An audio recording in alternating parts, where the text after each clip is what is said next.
My name is Vicky Miller. I'm 32 years old, and I've spent most of my life being the daughter my family found easy to dismiss.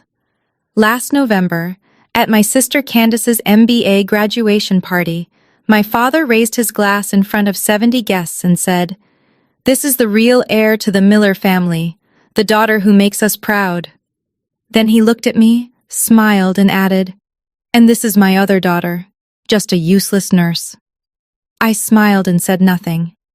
But what my father didn't know, what no one in that room could have guessed, was that before the champagne was flat, Candace would rise from her chair with shaking hands, say 7 words into that silence, and leave my father standing in the middle of his own party looking like the ground had opened beneath him. Those 7 words? She paid for all of it. In exactly 47 minutes, my father's champagne glass would slip from his hand and shatter on marble. My mother would go pale. Tyler, my sister's fiancé, would pull out his phone, scroll through Venmo receipts, and his face would drain of color as he saw transaction after transaction. $12,000, $8,000, $11,000. The numbers kept going. By midnight, someone would post the video online. By morning, 47,000 strangers would watch my father call me useless. By noon, my phone would have 237 notifications. News outlets would call it the most devastating family truth bomb of the year. But I'm getting ahead of myself.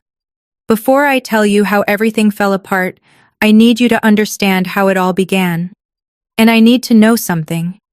Have you ever been the invisible one in your family? The one who gave everything and got nothing back except the assumption that you'd keep giving? Drop a comment below. Let me know I'm not alone in this. And if you want to hear how this ends, and trust me you do, hit that subscribe button right now. Because what happens next is going to break your heart and then put it back together in a way you won't expect. Now, let me tell you where I'm from, because this story doesn't work without context. I grew up in Palo Alto, California. My father, Gerald Miller, is a real estate developer worth about $3 million. My mother, Diane, is an interior designer who works with tech executives' wives. We lived in a $2.1 million colonial with a view of the hills. From the outside, we looked perfect. Inside, the rules were clear, even when no one said them out loud. My sister Candace was 3 years older than me. By the time I was 8 and she was 11, everyone knew she was the golden child. She got piano lessons, debate camp, SAT tutors who charged $200 an hour. I got told I was good with people and given babysitting money. When Candace got into Stanford, my mother actually cried. She called everyone she knew. The acceptance letter went up on the refrigerator in a gold frame, 8 by 10 inches, impossible to miss. When I got into San Jose State's nursing program 3 years later, my mother said, "Well, that's wonderful, honey, job security. Very practical." Practical, that was the word she used. Not brilliant, not promising, practical. I told myself it didn't matter. I was choosing a career that saved lives. Real lives. Tiny humans who fit in the palm of my hand, fighting for every breath. That mattered more than spreadsheets and stock portfolios. But deep down, in the place I don't like to look at too closely, I wanted them to be proud of me the way they were proud of her. They never were. Let me paint you a picture. Christmas 2022. The whole family gathered around the dining table at my parents' house. My father poured wine into crystal glasses that cost $40 each. Candace was in the middle of telling a story about some consulting project she'd just landed. "So they're paying you how much for this?" my father asked, leaning forward like she was about to reveal the meaning of life. "Base rate is $3.50 an hour," Candace said, like it was nothing. My mother gasped. $350 an hour? Candace laughed. "That's actually low for our level."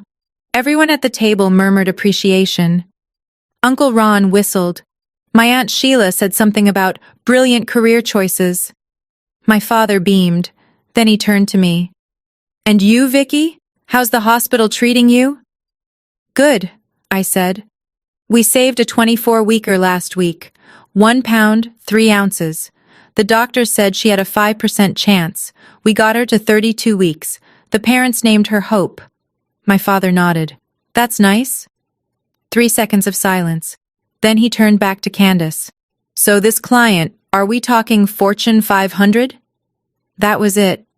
That was the entire acknowledgement of a miracle. 3 words. That's nice. I looked down at my plate and cut my turkey into smaller and smaller pieces. Across the table, Candace glanced at me.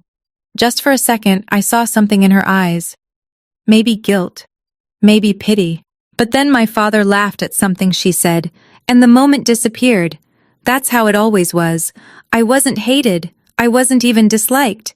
I was just dim lighting in a room where Candace was the chandelier. By 2023, the pattern was set in stone.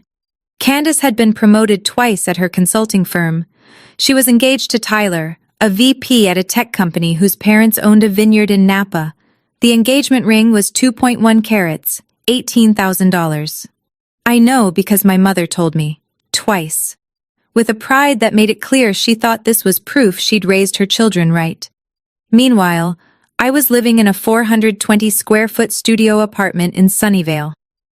Unit 2B, $1,850 a month. I drove a 2011 Honda Civic with 163,000 miles on it.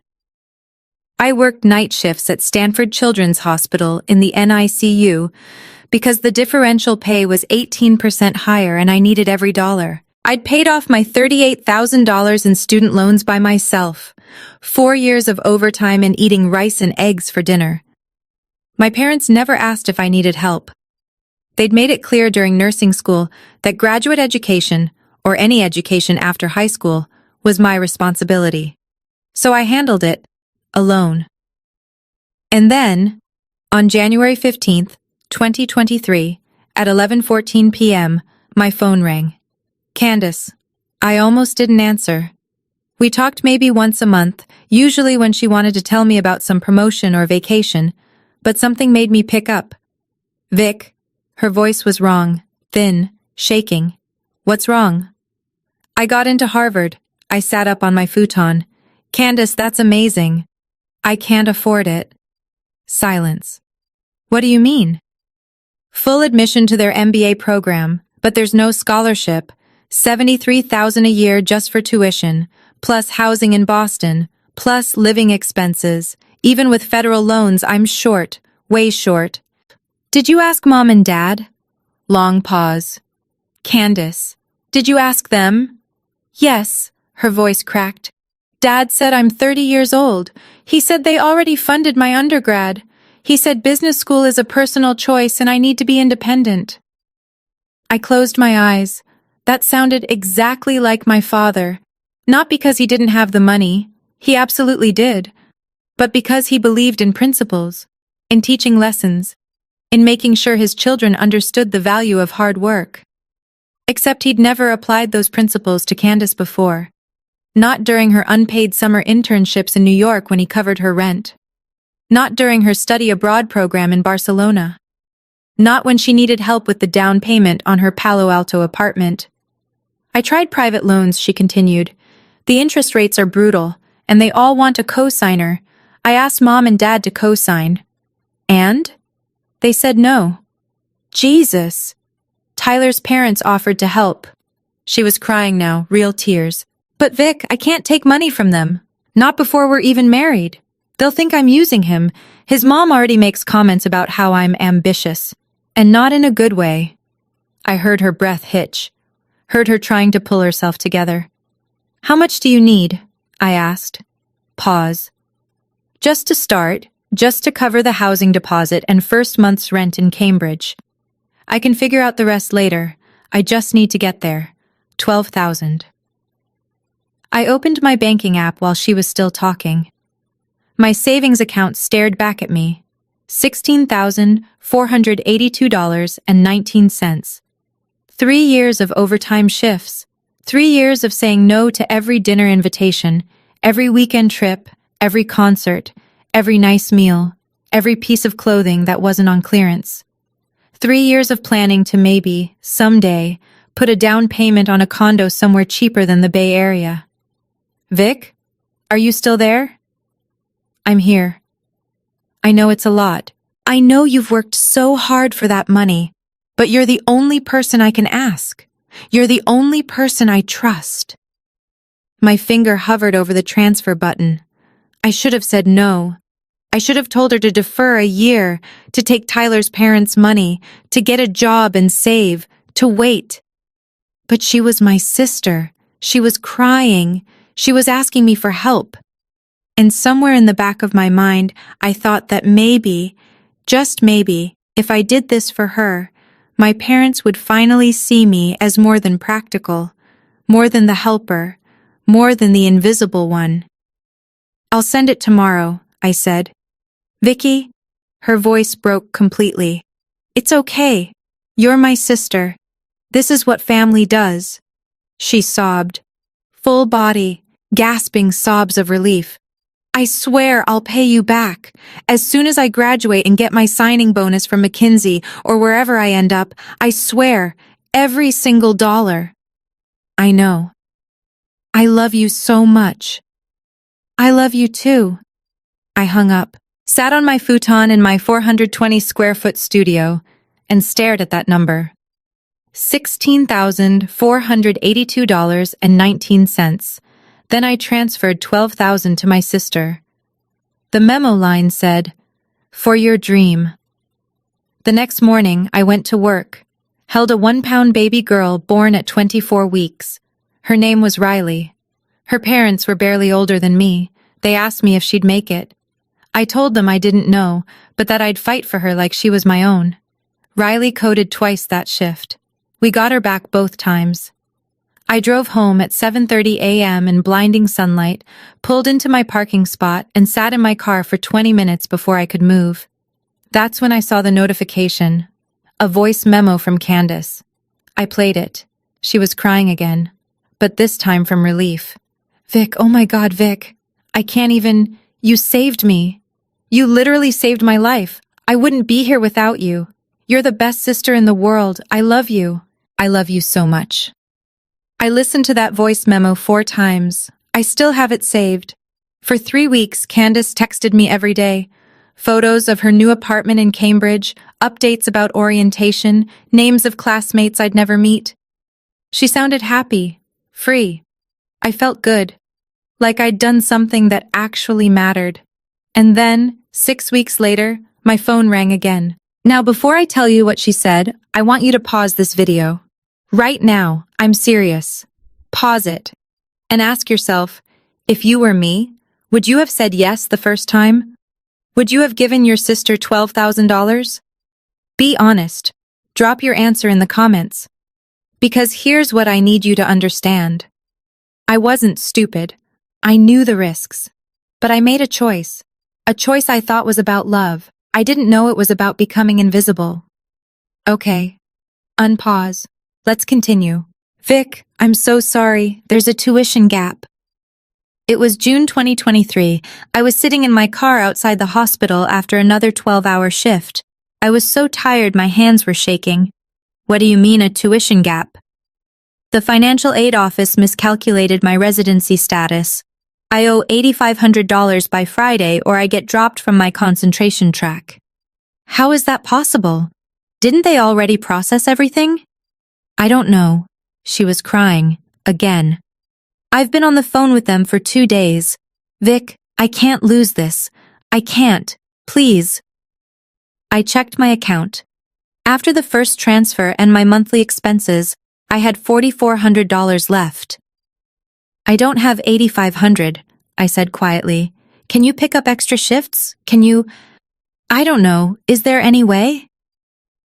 I looked at my schedule. There were 3 open overnight shifts that week. I'll figure it out, I said. I picked up those 3 shifts, then 2 more the following week, then another 4 the week after that. I worked 19 shifts that month. My normal was 12. On June 28th, 2023, I sent Candace $8,500. Her response, "You're an angel. Thank you, thank you, thank you." Then silence for 2 weeks. In October, she needed $2,100 for books and required executive coaching materials. In December, $3,200 for a case competition trip to London. In March of 2024, $4,000 because her Cambridge rent had spiked and she needed first and last month's deposit for a new apartment closer to campus. Every single time I said yes. Every single time she promised it was the last time. Every single time I believed her. Now here's what I want you to do. Guess how much I'd given her by the end of 2024. Write your number in the comments right now. Seriously, do it. Because when I tell you the real number, you're going to think I'm lying. Ready? By December 2024, I'd transferred $63,200 to my sister, $63,000. Let me tell you what that looked like in my life. I stopped going out, completely. When my coworkers invited me to happy hour, I said I had to sleep. When my college roommate invited me to her wedding in Seattle, I sent a card and a $20 Amazon gift card because that's all I could afford. I ate the same meals every single day.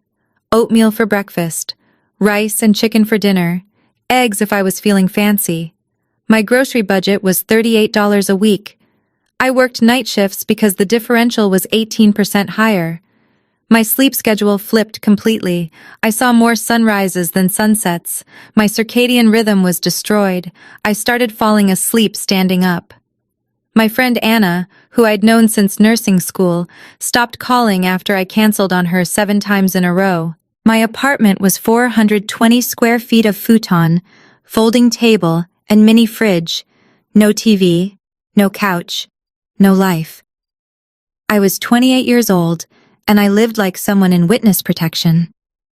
One night in August 2024, my coworker Emma pulled me aside during a break. "Vicky, you look like hell." "I'm fine." "You've worked 23 shifts this month. That's not fine. That's not even legal in some states." "I need the money." She looked at me, really looked at me. "For what? You live in a studio. You drive a car older than some of our patients. Where is all your money going?" I didn't answer. She didn't push. But I saw the concern in her eyes. In September 2024, Candace needed $1,800 for networking dinners and flights to San Francisco for McKinsey recruiting. In November, $2,600 because her laptop died during finals prep and she needed a MacBook Pro for financial modeling. I opened a credit card for the first time in 5 years, used it, felt sick every time I looked at the balance. And then, in late October 2025, my phone rang at 7:15 in the morning. I'd just gotten off a shift where we'd lost a baby. 26 weeks. We'd coded her for 40 minutes. Her parents left the hospital with empty arms and a memory box with her tiny footprints. I was sitting in my car, still in my scrubs, staring at nothing. Candace's name lit up my screen. "Vic, I'm screwed. I'm completely screwed." I closed my eyes. What happened? Financial aid made another error. They overpaid me last semester and now they're clawing it back. I owe $11,000 by Friday or I don't graduate. "Candace, I know," she was sobbing. "I know I've asked so much, but this is it. This is the last time, I swear on my life. If I can just get through this, I graduate in November. I start at McKinsey in December. I'll have a signing bonus. $25,000. I'll pay you back everything, every single cent, with interest." I didn't have $11,000. My savings were gone. My checking account had $2,800. My credit card was maxed. "I don't have it," I whispered. "Can you get a loan?" "A loan?" "A personal loan, just for a few months. Please, Vic, I'm begging you. If I don't graduate, everything I've worked for, everything we've worked for, it's all gone." I sat there in my Honda Civic with 163,847 miles on it. I just watched a baby die. I hadn't slept more than 4 hours in 3 days. I had $214 in my checking account until my next paycheck, and my sister was asking me to take out a loan so she could get a degree from Harvard. I went to the bank that afternoon. The loan officer looked at my application, looked at my income, looked at my credit score. You're approved for $11,000 at 11.5% APR, 36-month term. Monthly payment will be $361. She paused. But Ms. Miller, this is a high-interest product. Are you absolutely sure this is necessary? I thought about my sister crying on the phone. I thought about the $12,000 I'd sent first, the $8,000 after that, the $63,000 total before this. I thought about how I'd never asked for a single dollar back. I'm sure, I said. I signed the papers. Transaction ID 8429571. November 4th, 2025. 11:43 p.m. I transferred $11,000 to my sister. Her response came 2 minutes later. You're my hero. 2 weeks later, she graduated. I saw the photos on Instagram. Cap and gown, diploma, Harvard Yard in the background. My parents had flown out for the ceremony. There were pictures of them hugging her, crying happy tears, holding champagne glasses at a restaurant I'd need 3 paychecks to afford. I was working a night shift. I saw the photos during my break at 2:30 a.m. I liked them. I commented, "So proud of you." She hearted my comment. She didn't call. By mid-November, her texts had slowed to almost nothing. Just occasional updates about apartment hunting with Tyler, wedding planning, her McKinsey start date in December. She was busy. I understood. I told myself I understood. On November 18th, I got a text. Party at Mom and Dad's on the 23rd to celebrate finishing my MBA program. You'll come, right? 6 p.m. Cocktail attire. I stared at those words. Cocktail attire. I owned one dress that might qualify. Navy blue, Target, $38. I'd bought it 2 years ago for a hospital fundraiser. I texted back, I'll be there. I shouldn't have gone, but I did. November 23rd, 2025. The party. I worked the night before, 7 p.m. to 7 a.m. Came home. Tried to sleep. Couldn't. Stared at my ceiling for 4 hours, replaying every transfer, every late-night phone call, every promise that this was the last time. At 4 p.m., I got up, showered, put on the $38 dress. It was too big now. I'd lost weight over the past year from stress and not eating enough. I looked in the mirror. I looked tired. I looked plain. I looked exactly like someone my family could comfortably ignore. I got in my car and drove to Palo Alto. My parents' house looked like a movie set. White string lights across the back patio. A jazz trio in the corner playing something smooth and expensive. Catering staff in black vests, passing trays of champagne and tiny food I couldn't pronounce. In the center of the lawn, a champagne tower. 72 glasses stacked in perfect geometry. I counted them. I walked in at 6:15 p.m. The patio was already full. Family I hadn't seen in years. Aunt Sheila in too much perfume. Uncle Ron, who worked in commercial real estate and never remembered my name. Cousins with kids I'd never met. And Tyler's family. His parents looked like they'd stepped out of a Napa Valley magazine. His mother wore a dress that cost more than my rent. His father had the posture of someone who'd never doubted his own importance. They were clustered around Candace, laughing, toasting, celebrating. Candace saw me, waved, smiled. She didn't come over. I grabbed a champagne flute from a passing tray and found a spot near the bookshelf, half hidden behind a column. I was good at being invisible. I'd had 32 years of practice. Aunt Sheila found me first.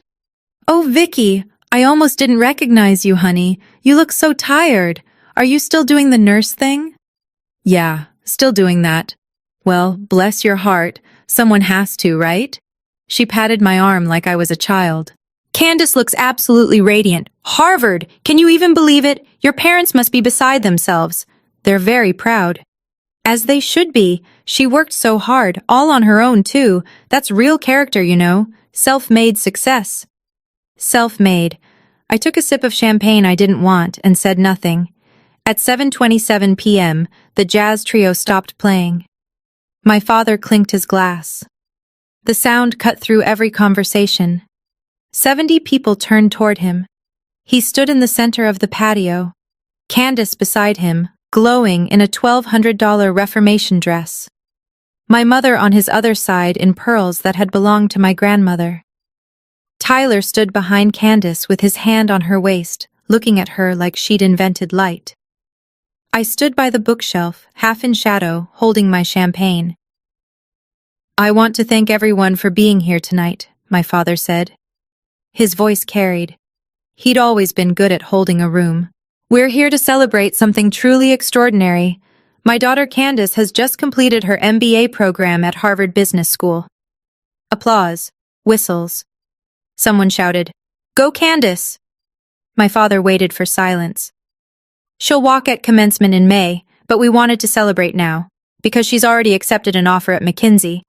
Starting salary that would make most of you weep." Laughter. "That's the kind of woman she is. She doesn't wait for permission, she makes things happen." More applause. My mother wiped tears from her eyes. "Candace did this entirely on her own," my father continued. I watched his face. He believed what he was saying. He actually believed it. No handouts, no shortcuts.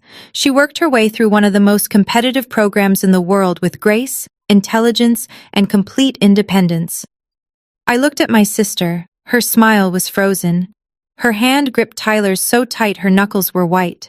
"This is the real heir to the Miller family," my father said, raising his glass higher. "The daughter who makes us proud." People cheered, clinked glasses. Tyler kissed Candace's temple. And then my father turned, looked directly at me. He smiled.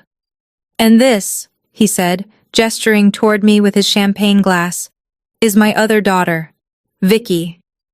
The patio quieted. Vicky is a nurse, very stable profession, great benefits. Not quite Harvard, of course, but we're proud of her too. A few people chuckled. Uncomfortable, polite laughter. "She works in healthcare, bedside nursing. It's honest work. Someone has to do it, right? Not everyone is cut out for business school." More laughter, louder now. Someone, I think it was Cousin Jeremy, said, "Hey, nurses make decent money though, right?" My father nodded. "Oh, sure. Steady paycheck. Nothing wrong with steady." The heat started in my chest and crawled up my neck. Not anger, shame. The kind that sits like a stone in your throat and makes it hard to breathe. I looked at my mother. She was sipping champagne, her face carefully neutral. I looked at Candace. She was staring at her feet. Her jaw was clenched. Her hand trembled. I wanted to leave. I wanted to walk to my car and drive until I hit the ocean. But I couldn't move. And then Candace stepped forward. Her champagne glass was shaking so hard liquid sloshed over the rim.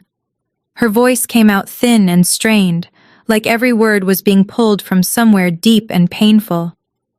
"Dad?" He turned to her, still smiling. "Yes, sweetheart?" "I need to say something." Tyler's hand tightened on her waist. "Candace." His voice was low, confused. "What are you doing?" She ignored him. Her eyes found mine across the patio. They were filling with tears. And then she looked at my father and said 7 words that detonated like a bomb in that perfect, expensive silence. She paid for all of it. The patio went still. My father blinked. "What?" "Vicky, she paid for everything. My MBA, my rent, my books, my laptop, my interview flights, all of it." I watched the champagne glass slip from my father's hand. It fell in slow motion, hit the marble, shattered into 1,000 pieces. No one moved. "That's not—" My father's voice came out strangled. He looked at me. "What is she talking about?" I stood there in my $38 dress, fresh off a 12-hour shift, still the daughter he'd just called not good enough.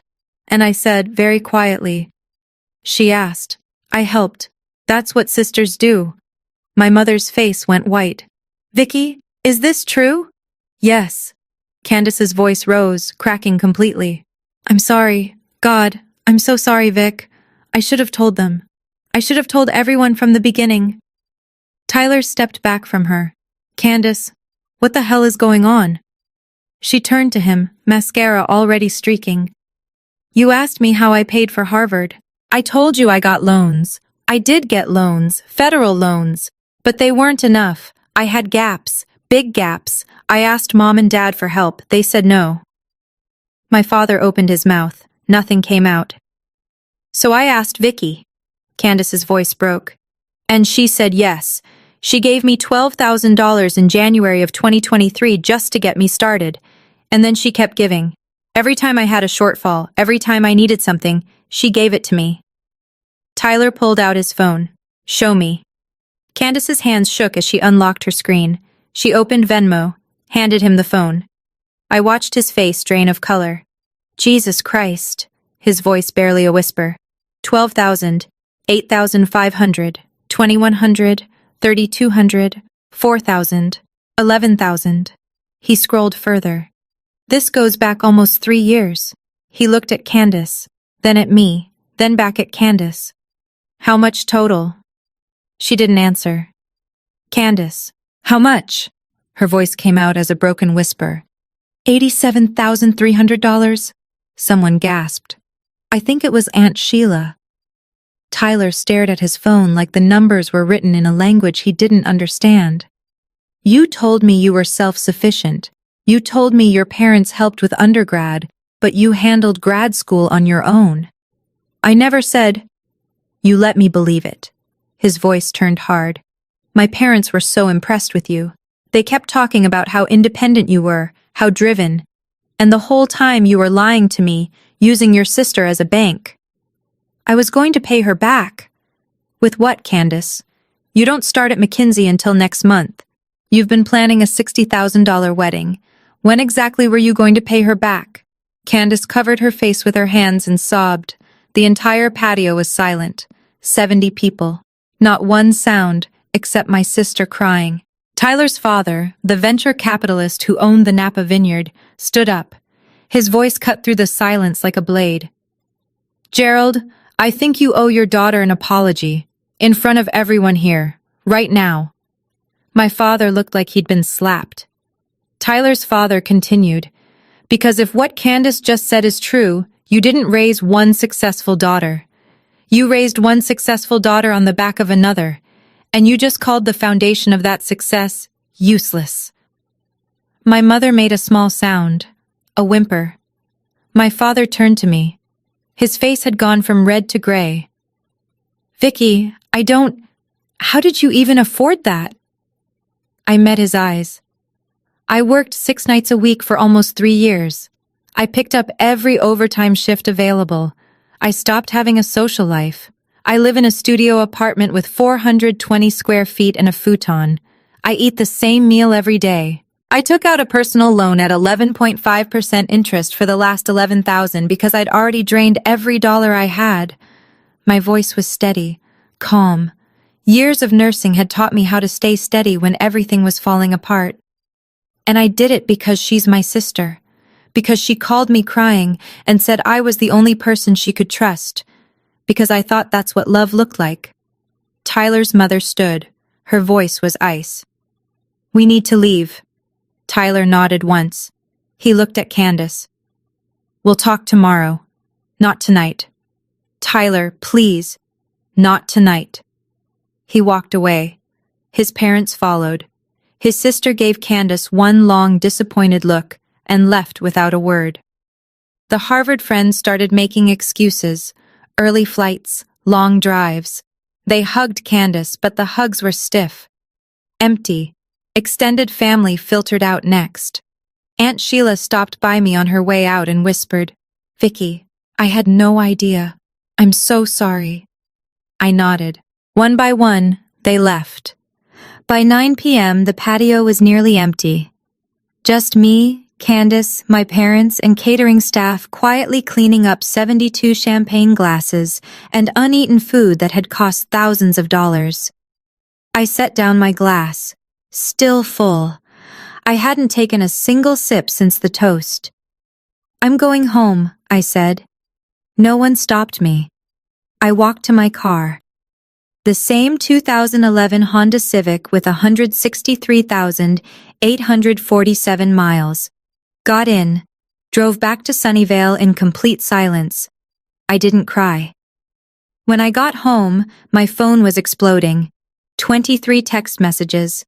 Aunt Sheila, Vicky, you're incredible. I'm ashamed we didn't see it. Uncle Ron, kid, that took guts. Real guts. Cousin Jeremy, holy shit, you're a NICU nurse and you bankrolled Candace's MBA? You're the real fucking MVP. Cousin Sarah, call me if you need anything. Seriously. I read every message. I didn't respond to a single one. At 11:47 p.m., a text from my mother. We need to talk about this as a family. I turned off my phone. At 4:37 a.m., a voicemail from Candace. I didn't listen to it, not then. 2 days later, I woke up to 247 notifications. Someone at the party had filmed everything. The toast, my father's insult, Candace standing up, the glass shattering, Tyler walking out. All of it. They posted it on Reddit with the title, Dad calls daughter useless nurse at sister's MBA party. Then sister reveals nurse paid for entire degree. 47,000 upvotes in 36 hours. I scrolled through comments with shaking hands. This is why we need to respect nurses. The useless daughter was the hero all along. Imagine calling someone useless and then finding out they literally bankrolled your golden child's success. I'm screaming. Your family didn't deserve you, but those NICU babies do. That last comment had 12,000 upvotes. I read it 11 times. Then I turned off my phone and cried for the first time in 3 years. My coworkers found out. Someone's cousin had been at the party. The story spread through the hospital like wildfire. Emma found me in the break room on my 3rd shift back. You okay? I'm fine. Vicky. I'm fine, Emma. She sat next to me. For what it's worth, we always knew you were the strong one. Your family's just catching up. 3 days after the party, news outlets started calling. Local news, nursing magazines. Someone from Good Morning America left a voicemail asking if I'd share my story on national television. I deleted every message. On December 8th, Candace texted, "Can we meet? Please, I need to talk to you." I stared at those words for 20 minutes. Then I typed, Blue Bottle, Mountain View, tomorrow, noon. She was already there when I arrived. No makeup, hair in a ponytail. She looked smaller than I remembered. "Thank you for coming," she said. I sat down. "What do you want?" "To apologize, and to figure out how to pay you back." She slid a piece of paper across the table. A repayment plan written in her careful handwriting. $500 a month starting in December when her McKinsey salary kicked in. I looked at the numbers. $500 a month, 12 months, $6,000 a year. It would take 14 and a half years to pay me back. No interest. Her starting salary at McKinsey was $175,000. She was offering me less than 3% of her gross income, less than she'd spend on SoulCycle. Candace. I know it's not much, but it's what I can afford with the wedding costs and Tyler's apartment and— Stop. She stopped. You're getting married to a man whose parents own a Napa vineyard. You're starting a job that pays more than most people see in 3 years, and you're offering me $500 a month? Her face crumpled. I don't know what else to do. You could have told the truth from the beginning. My voice was steady, cold. You could have stood up for me at that party before Dad humiliated me. You could have acknowledged what I did instead of letting everyone believe you did it alone. I know. Do you? I leaned forward. Because I don't think you do. I think you got so used to taking from me that you forgot I was a person. I became a resource, a backup plan, the safety net you could use whenever you needed it and ignore the rest of the time. She was crying. I'm so sorry, Vic. I was ashamed to need help, ashamed to keep taking it. And the longer it went on, the harder it got to say anything. I convinced myself that once I made it, everything would be fine. But it wasn't fine. You let Dad call me useless. I know. You stood there and said nothing while he told 70 people I wasn't good enough. I know. And the only reason you finally spoke up is because you couldn't carry the guilt anymore. Not because you wanted to defend me, because you needed to unburden yourself. She covered her face. You're right. You're completely right. I'm selfish and weak, and I used you, and I don't deserve your forgiveness. I looked at her. My sister, the golden child, the one who'd had everything handed to her and still needed more. And I realized something. I didn't hate her. I just didn't trust her anymore. I don't want your money, I said. She looked up, confused. What? Keep it. Pay for your wedding. Buy your apartment. Build your life. I don't want to be tied to you for 15 years with monthly reminders of what you took. Then what do you want? I want you to stop calling me when you need something. I want you to stop treating me like I exist to solve your problems. I'm done being invisible, Candace. I'm done being the backup plan. Are we still sisters? I thought about that. I don't know. Maybe someday. But right now, I need space. I need to figure out who I am when I'm not trying to save you. We sat in silence for 2 full minutes. Then she stood up, left $40 on the table, and walked out without another word. I sat there for another 20 minutes staring at the repayment plan. Then I folded it, put it in my pocket, and left. I threw it away in the parking lot. On December 10th, my parents called. Vicky, we'd like you to come to dinner. We need to clear the air as a family. No, I said. We're your parents. You owe us a conversation. I don't owe you anything, Dad. I spent 32 years trying to earn your respect. I'm done. That's not fair. You called me useless in front of 70 people. You told a room full of family and strangers that I wasn't good enough. And the only reason you care now is because you were publicly wrong, not because you hurt me, because your narrative collapsed in front of an audience. Silence. I need space, I said, from both of you. I'll reach out when I'm ready, if I'm ever ready. I hung up. I blocked their numbers for 8 days. By mid-December, I'd moved. 1-bedroom apartment in San Jose, 700 square feet.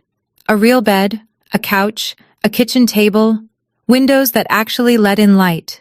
I bought plants, started cooking real meals, cut my shifts back to 15 a month instead of 23. I had weekends off for the first time in almost 3 years. I went on a date. It didn't go anywhere, but it felt good to try. I started sleeping through the night. On December 18th, Candace texted, Tyler and I are in couples therapy. I'm also seeing someone alone. Learning a lot about myself. I hope you're okay. I didn't respond for a week. Then, I'm glad you're getting help. Her reply came an hour later. Do you think we'll ever be close again? I stared at that message for a long time. I don't know, but I'm not ruling it out. We haven't spoken since. I'm okay with that. On December 20th, I unblocked my parents. They texted immediately, stiff apologies that sounded lawyer-drafted. We'd like to meet for coffee when you're ready. I agreed. Once. Same coffee shop. My father looked older. My mother looked tired. Thank you for coming, Dad said. What do you want? To apologize. I was wrong about you, about your work, about your value. I see that now. Okay. Can we start over? Maybe, but it's going to take time. Years, maybe. I spent 3 decades trying to earn your approval. I'm not going to forgive you in a week because you're embarrassed. He flinched.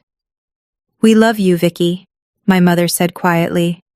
I know you think you do. But love isn't just a feeling. It's action. It's seeing someone, really seeing them, and you didn't. You saw what was easy to see. You valued what was easy to value. We sat in awkward silence for 37 minutes. Then I paid for my own coffee and left. Now, before I finish this story, I need you to do something for me.